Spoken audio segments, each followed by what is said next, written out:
Okay, Rod, let's put this bandsaw fence together.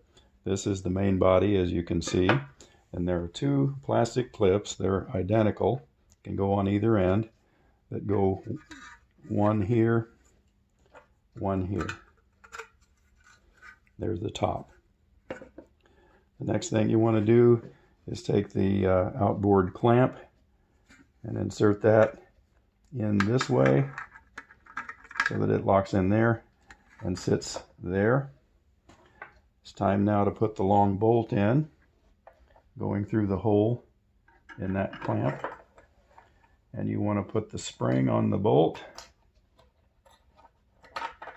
and then start the bolt through the hole in the plastic piece and push it through to the other end. We'll swing it around here so that as we push it through, you can see that we need to get it to come through that hole there.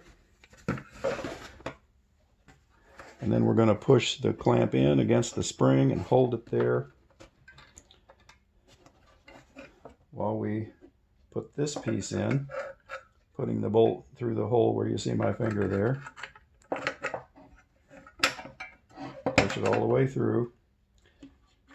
And then I put this washer on, something I added that I'll explain in a minute. And you screw this onto there, the long end of it, onto the bolt. And when you get up there, you need to get it to go through the hole in that end clamp. And then spin it quite a number of times